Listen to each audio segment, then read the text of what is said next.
Hello friends, welcome back to my channel. Friends, ಇವತ್ತು 7:49 time. ಏನು ಜೋರು ಮಳೆ ಅಂತಿರೋ ಗೊತ್ತಾ. ಇವತ್ತು ಮಳೆ ಮಾತ್ರ ತುಂಬ ಬರ್ತಿದೆ. ಬೆಳಿಗ್ಗೆ ಸ್ಟಾರ್ಟ್ ಆಗಿತ್ತು. ಮಕ್ಕಳೆಲ್ಲ ಸ್ಕೂಲಿಗೆ ರೆಡಿ ಆಗ್ತಿದ್ದಾರೆ. ಆದರೆ ಹೆವಿ ಮಳೆ. ನಾವು ನೋಡಿದ್ರು ಮಕ್ಕಳು ಸ್ಕೂಲಿಗೆ ರಜೆ ಕೊಡ್ತಾರೇನೋ ಅಂತ, ಗೊತ್ತಿಲ್ಲ. ಸೊ ಮೊಬೈಲಲ್ಲಿ ಈ ಥರ ಕಾಣ್ತಿದೆ. ಡೈರೆಕ್ಟಾಗಿ ವಾತಾವರಣ ಫುಲ್ಲು ಕತ್ಲೆ ಥರ ಇದೆ. ಜಮೀನ್ ಹತ್ರ ಹೋಗ್ಬೇಕಿತ್ತು ಗೊಬ್ಬರಾಗಕ್ಕೆ ಅಂತ. ಮಳೆ ಬರ್ತಿದೆ ಅಂತ ಅಂದ್ಬಿಟ್ಟು ಹೋಗೋಕ್ಕಾಗಿಲ್ಲ. ನೀನು ರಜೆ ಹಾಕಿದಿ, ಇವತ್ತು ರಜೆ ಹಾಕಬಿಡು. 8 ಗಂಟೆ ಆಗಕ್ಕಾದ್ರೂ ಇಷ್ಟು ಕತ್ಲೆ ಬಂದರೆ ಮನೆ ಏನು ಕಾಣಿಸೋದು? ಲೈಟ್ ಇರೋದು ಸರಿ ಆಯಿತು, ಇಲ್ಲಾಂತಂದ್ರೆ ಫುಲ್ ಗೌ ಕತ್ಲೆ ಆಗೋದು. ಇದಕ್ಕೇನು ಬಂದಿರೋದು ಇಷ್ಟಕ್ಕೆ ಉಯ್ತಾ ಕೂತದಲ್ಲ, ಹೊಲ್ತಕ್ಕೂ ಹೋಗ್ದಂಗೆ.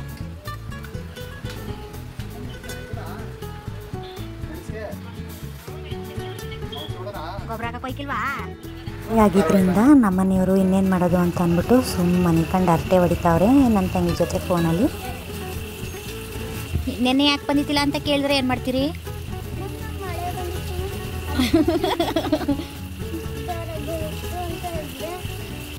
ಅವು ಬೇರೆಯವ್ರ ಮಕ್ಕಳು ಬಸ್ ಮಿಸ್ ಆಯಿತು ಅಂತ ಅಂದ್ಬಿಟ್ಟು ಮನೆ ಹತ್ರನೇ ಕೂತಿದ್ರು. ಸೊ ನಾನು ನನ್ನ ಮಗಳನ್ನ ಇಲ್ಲಿ ಛತ್ರಿ ಇಟ್ಕೊಂಡು ಕರ್ಕೊಂಡು ಹೋಗ್ತಾ ಇದ್ದೀನಿ. ಫ್ರೆಂಡ್ಸ್, ಇದು ಬಂದು ಮೈಕ್ ತಂದಿದ್ರು ನಮ್ಮನೆ. ಇದಕ್ಕೆ 1200 ರೂಪಾಯಿ ಕೊಟ್ಟು ತಂದಿದ್ದೀವಿ. ಇದೇನಕ್ಕೆ ತಂದಿದ್ದೀವಪ್ಪ ಅಂತಂದರೆ, ಗದ್ದೆ ಹತ್ರ ಕೋಸನ್ ಸಸಿ ಹಾಕಿದ್ವಿ. ಅಲ್ಲಿ ನವಿಲು ಕಾಟ ಜಾಸ್ತಿ ಆಗ್ಬಿಟ್ಟೈತೆ. ಆ ನವಿಲು ಕಾಟ ತಡ್ಕೊಳಕ್ಕಾಗೋದಿಲ್ಲ, ಅಷ್ಟು ಸಸಿ ಎಲ್ಲ ಕಿತ್ತಾಕ್ತವೆ, ತಿಂದಾಕ್ತವೆ ಅನ್ನೋ ಕಾರಣಕ್ಕೆ ಇದನ್ನು ಅಲ್ಲಿ ಪಿಕ್ ಮಾಡಿಬಿಟ್ಟು ಬಂದರೆ ಸೌಂಡ್ಗಳು, ಹಾರನ್ಗಳು ಅದರಲ್ಲೇ ಕೊಟ್ಟಿರ್ತಾರೆ. ಓಡಿಸೋದು ಥರನೋ, ಇಲ್ಲ ಆನೆ ಸೌಂಡ್ ಮಾಡೋ ಥರನೋ, ಹಸು ಸೌಂಡ್ ಮಾಡೋ ಥರನೋ, ಇಲ್ಲ ಹಾ ಅಂತ ಓಡಿಸೋ ಥರನೋ, ಈ ಥರ ಸೌಂಡ್ಗಳು ಅದರಲ್ಲೇ ಅದರಲ್ಲೇ ಕೊಟ್ಟಿದ್ದಾರೆ. ಸೊ ನಾವು ಅದಕ್ಕೋಸ್ಕರನೇ ಅಂತ ಅಂದ್ಬಿಟ್ಟು ಅಲ್ಲಿ ಓಡಿಸ್ಕೊಂಡು ಕೂತ್ಕೊಳ್ಳೋಕ್ಕಾಗಲ್ಲ ಅಂತ ಅಂದ್ಬಿಟ್ಟು ಇದನ್ನು ಪಿಕ್ ಮಾಡೋಕ್ಕೆ ಅಂತ ನಮ್ಮ ಯಜಮಾನ್ರು ತಂದಿರೋದು.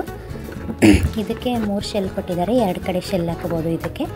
ಮತ್ತು ಇದು ಹಂಗೆ ಬಿಸಿಲಿಗೆ ಚಾರ್ಜ್ ಆಗೋ ರೀತಿ ಕೂಡ ಇದೆ. ಮತ್ತು ಇನ್ನೊಂದು ಬಂದು ಶೆಲ್ ಚಾರ್ಜ್ ಹಾಕ್ಲಿಕ್ಕೆ ಅಂತ ಅಂದ್ಬಿಟ್ಟು ಅದೇನೋ ಅಡ್ಯಾಪ್ಟರ್ ಅಂತಲೇ ಏನೋ ಹೇಳ್ತಾರಲ್ಲ, ಆ ಥರ ಕೊಟ್ಟಿದ್ದಾರೆ. ಈ ಥರ ಶೆಲ್ಲ ಅದರೊಳಗಡೆ ಸೇರಿಸಿ ಚಾರ್ಜ್ ಹಾಕೋದ್ರಿಂದ ಶೆಲ್ಲು ಚಾರ್ಜ್ ಆಗುತ್ತೆ. ಮತ್ತು ಬಿಸಿಲಿಗೂ ಕೂಡ ಚಾರ್ಜ್ ಆಗೋ ಅಂಥದ್ದು ಕೊಟ್ಟಿದ್ದಾರೆ. ತುಂಬ ಚೆನ್ನಾಗಿದೆ. ಮನೇಲಿ ಕರ್ಮೀನು ತಂದಿಟ್ಟಿದ್ರು. ಅದನ್ನು ಟೈಮ್ ಸಿಕ್ಕಿಲ್ಲ ಅಂತ ಹಾಕೇ ಇರಲಿಲ್ಲ, ಹಾಗೆ ಇಟ್ಟಿದೆ. ಮಧ್ಯಾಹ್ನದ ಅಡುಗೆಗೆ ಅಂತ ಅಂದ್ಬಿಟ್ಟು ಕರ್ಮೀನು ಸಾಂಬಾರು ಮಾಡಿಟ್ಟಿದೆ. ದೀಪಾವಳಿ ಹಬ್ಬ ಹತ್ರ ಬಂತು, ಅದೆಲ್ಲ ಏನಕ್ಕೆ ಮನೇಲಿ ಮಾಡಿಕೊಳ್ಳೋದು, ಮನೇನ ಕ್ಲೀನ್ ಮಾಡಬೇಕಲ್ಲ ಅಂತ ಅಂದ್ಬಿಟ್ಟು. ಆಮೇಲಿಂದ ನಮ್ಮ ತಂದೆ ಮಳೆ ಜಾಸ್ತಿಯಾಗಿ ಕೆರೆಯಲ್ಲಿರೋ ಮೀನುಗಳೆಲ್ಲ ಆ ಕಡೆ ಈ ಕಡೆ ಹೊಲದಲ್ಲೆಲ್ಲ ನೆಗೆದಾಡ್ತಿದ್ವು ಅಂತ ಅಂದ್ಬಿಟ್ಟು ಮೀನು ಬೇಟೆ ಆಡ್ಕೊಂಡ್ಬಂದಿದ್ರು. ಅದರಲ್ಲಿ ಒಂದು 3 ಮೀನು ತಂದಿದ್ರು. ಸೊ ನಾನಿಲ್ಲಿ ಸಾಂಬಾರನ್ನ ಮಾಡೋಕ್ಕಾಗ್ತಿದೆ ಅಂತ ಅಂದ್ಬಿಟ್ಟು ಇಲ್ಲಿ ರೆಡಿ ಮಾಡಿ ಹುಣಸೆಹಣ್ಣು ಮತ್ತು ಉಪ್ಪು ಹಾಕಿ ಆ ನೀರಲ್ಲಿ ಮೀನು ಆಳಿಸೋಗ್ಬಾರ್ದು ಅಂತ ಅಂದ್ಬಿಟ್ಟು ನೆನೆ ಹಾಕಿ ಇಟ್ಟಿದ್ದೀನಿ. ಸಾಂಬಾರು ಮಾಡೋದು ಲೇಟ್ ಆದರೆ ಈ ಥರ ಮಾಡಿರೋದ್ರಿಂದ ಮೀನು ಆಳಿಸೋಗಲ್ಲ. ನಾವು ನಾನ್ ವೆಜ್ನ ಕಿಚನ್ ಅಡುಗೆ ಮನೇಲಿ ಮಾಡೋದಿಲ್ಲ, ಅದಕ್ಕೆ ಇಲ್ಲಿ ಎಕ್ಸ್ಟ್ರಾ ಒಂದು ಗ್ಯಾಸ್ ಸ್ಟವ್ ಇಟ್ಕೊಂಡಿದ್ದೀವಿ. ಸೊ ಹೊರಗಡೆ ಅಂತಂದರೆ ಸ್ನಾನದ ಮನೆ ಒಂದು ಸ್ವಲ್ಪ ದೊಡ್ಡದಿದೆ ನಮ್ಮದು ಸ್ನಾನದ ಮನೆ, ಅದಕ್ಕೋಸ್ಕರ ನಾವು ಇಲ್ಲಿ ಒಂದು ಗ್ಯಾಸ್ ಸ್ಟವ್ ಇಟ್ಕೊಂಡಿದ್ದೀವಿ. ನಾನಿವಾಗ ಒಂದು ಸ್ವಲ್ಪ ಎಲ್ರಿಗೂ ಒಂದೊಂದು ಪೀಸ್ ಆಗೋ ಥರ ಫ್ರೈ ಮಾಡೋಣ ಅಂತ ಅಂದ್ಕೊಂಡಿದ್ದೀನಿ. ಯಾವ ಥರ ಫ್ರೈ ಮಾಡ್ತೀನಿ, ಹೇಗೆ ಬರುತ್ತೆ ಅಂತ ಬನ್ನಿ ತೋರಿಸ್ಕೊಡ್ತೀನಿ. ಇದೇ ಫಸ್ಟ್ ಟೈಮು ನಾನು ಫಿಶ್ ಫ್ರೈ ಟ್ರೈ ಮಾಡ್ತಾ ಇರೋದು. ನೋಡೋಣ ಹೇಗೆ ಬರುತ್ತೆ ಅಂತ. ಪೀಸ್ ಇಲ್ಲಿ ಸ್ವಲ್ಪ ದೊಡ್ಡಕ್ಕಿದೆ. ನಾನಿವಾಗ ಇದನ್ನು ಕಟ್ ಮಾಡ್ಕೊತೀನಿ. ಕಟ್ ಮಾಡ್ಕೊಂಡಿದ್ದಾದಮೇಲೆ ಎಷ್ಟು ಚಿಕ್ಕದಾಗಿ ಕಟ್ ಮಾಡ್ಕೊಂಡಿದ್ದೀನಿ ಅಂತ ನಿಮಗೆ ತೋರಿಸ್ತೀನಿ. ನಾನಿಲ್ಲಿ ಮೀನಿಗೆ ಅದ್ರ ಮೇಲೆ ಹಚ್ಚೋಕೆ ಅಂತ ಅಂದ್ಬಿಟ್ಟು ಒಂದು ಖಾರ ಮಸಾಲೆ ರೆಡಿ ಮಾಡ್ತಾಯಿದ್ದೀನಿ. ಅದಕ್ಕೆ ಮೊದಲು ಒಂದು ಅರ್ಧ ಪಾಲಷ್ಟು ನಿಂಬೆಹಣ್ಣು ರಸ ತೊಗೊಂಡಿದ್ದೀನಿ. ಮತ್ತು ಕಾರ್ನ್ಫ್ಲೋರ್ ಇರಲಿಲ್ಲ, ಅದಕ್ಕೋಸ್ಕರ ನಾನು ಕಬಾಬ್ ಪೌಡ್ರ್ ತೊಗೊಂಡಿದ್ದೀನಿ. ಮತ್ತು ಒಂದು ಅರ್ಧ ಸ್ಪೂನಷ್ಟು ಗರಂ ಮಸಾಲೆ ಪುಡಿ, 1 ಸ್ಪೂನಷ್ಟು ಫಿಶ್ ಫ್ರೈ ಪುಡಿ, ಮತ್ತು ಒಂದು ಚಿಟಿಕೆಯಷ್ಟು ಅಡುಗೆ ಅರಿಶಿನ ಪುಡಿ, ಮತ್ತು ಇಲ್ಲಿ 1 ಸ್ಪೂನಷ್ಟು ಖಾರದ ಪುಡಿನ ಹಾಕೋತಾ ಇದ್ದೀನಿ. ಮತ್ತು ನೆಕ್ಸ್ಟ್ ಬಂದು ರುಚಿಗೆ ಎಷ್ಟು ಬೇಕೋ ಅಷ್ಟು ಉಪ್ಪು, ಮತ್ತು ಶುಂಠಿ ಬೆಳ್ಳುಳ್ಳಿನ ಜಜ್ಜಿ ಹಾಕೋತಾ ಇದ್ದೀನಿ. ಇವಾಗ ಇಷ್ಟನ್ನು ನಾನಿಲ್ಲಿ ಮಿಕ್ಸ್ ಮಾಡ್ಕೋತಾ ಇದ್ದೀನಿ. ಫಸ್ಟ್ ಟೈಮ್ ಟ್ರೈ ಮಾಡ್ತಾಯಿದ್ದೀನಿ. ಅದು ಹೆಂಗೆ ಬರುತ್ತೋ ಅನ್ನೋ ಗ್ಯಾರಂಟಿ ನನಗೆ ಇಲ್ಲ ಫ್ರೆಂಡ್ಸ್. ನೋಡೋಣ ಹೆಂಗೆ ಬರುತ್ತೆ ಅಂತ ಅಂದ್ಬಿಟ್ಟು. ಸೊ ಇಲ್ಲಿ ಕಲಿಸ್ಕೊಂಡಿದ್ದಾಗಿದೆ. ಮೀನಿಗೆ ಹಚ್ಚೋ ಮಸಾಲೆ ರೆಡಿಯಾಗಿದೆ. ಬನ್ನಿ ಮೀನಿಗೆ ಹಚ್ಚಿ ಫ್ರೈ ಮಾಡೋಣ.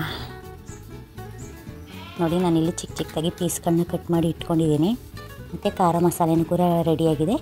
ಇವಾಗ ಒಂದೊಂದಕ್ಕೆ ಹಚ್ಚಿ ಒಂದು ಸ್ವಲ್ಪ ಹೊತ್ತು, ಒಂದು 5 ನಿಮಿಷ ಇಡ್ತೀನಿ. ನಾನು ಮೊದಲನೇ ಸಲ ಯಾವುದೇ ರೆಸಿಪಿನ ಟ್ರೈ ಮಾಡಿದ್ರು ಅದೇನಾದ್ರು ಒಂದು ಎಡವಟ್ಟಾಗಿರ್ತದೆ, ಎಕ್ಕುಟ್ಟೋಗಿರ್ತದೆ. ಸೊ ನೋಡೋಣ ಇದು ಹೇಗಾಗುತ್ತೆ ಅಂತ ಅಂದ್ಬಿಟ್ಟು ನನ್ನ ಪ್ರಕಾರ ಸುಮಾರಾಗಿ ಬರುತ್ತೆ ಅಂತ ಅಂದ್ಕೊಂಡು ಮಾಡ್ತಾಯಿದ್ದೀನಿ. ಸೊ ಫೈನಲ್ ಗೊತ್ತಾಗುತ್ತೆ ಹೇಗೆ ಬರುತ್ತೆ ಅಂತ ಅಂದ್ಬಿಟ್ಟು. ಇನ್ನೊಂದು ಮಿಸ್ಟೇಕ್ ಏನಪ್ಪ ಅಂತಂದರೆ, ನಾನು ನೋಡಿದ ವೀಡಿಯೋಲಿ ಅಕ್ಕಿ ಹಿಟ್ಟು ಹಾಕ್ಕೊಂಡಿದ್ರು ಫ್ರೆಂಡ್ಸ್, ಈ ಮಸಾಲೆ ಹಚ್ಚುತ್ತಾ ಇದ್ದಾರಲ್ಲ ಅದಕ್ಕೆ ನಾನು ಇಲ್ಲೂ ಎಡವಟ್ಟು ಮಾಡಿದ್ದೀನಿ. ಏನಪ್ಪ ಅಂತಂದರೆ ಅಕ್ಕಿ ಹಿಟ್ಟು ಹಾಕೊಂಡು ಕಲ್ಸ್ಕೊಳ್ಳೋದನ್ನೇ ಮರೆತ್ಕೊಬಿಟ್ಟಿದ್ದೀನಿ. ಸೊ ಪರವಾಗಿಲ್ಲ ಬಿಡಿ, ನೋಡೋಣ ಹೇಗೆ ಬರುತ್ತೆ. ಅಕ್ಕಿ ಹಿಟ್ಟು ಹಾಕಿಲ್ಲ ಅಂತ ಅಂದರು ಅಂತ ಟ್ರೈ ಮಾಡ್ತಾಯಿದ್ದೀನಿ. ಮಳೆ ಮಾತ್ರ ಆನೆ ಸೊಂಡ್ಲಲ್ಲಿ ನೀರು ಸುರಿಯೋ ಥರ ಸುರಿತಾನೇ ಇದೆ 2 ದಿನದಿಂದ. ಒಳ್ಳೆ ಮಳೆಗೆ ಫಿಶ್ ಸಾಂಬಾರು, ಫಿಶ್ ಫ್ರೈ ಮಾಡ್ತಾ ಇರೋದೆ, ತಿಂತಾ ಇರೋದೆ. ಓಕೆ ಗಾಯ್ಸ್, ಈಗ ಮೀನುಗಳಿಗೆಲ್ಲ ಮಸಾಲೆ ಹಚ್ಚಿ ರೆಡಿ ಮಾಡಿ ಒಂದು ತಟ್ಟೆಲಿ ಇಟ್ಕೊತಾ ಇದ್ದೀನಿ. 1-2 ನಿಮಿಷ ಹಾಗೆ ಬಿಡ್ತೀನಿ ಇದನ್ನು, ಮಸಾಲೆ ಹಚ್ಚಿರೋದನ್ನು.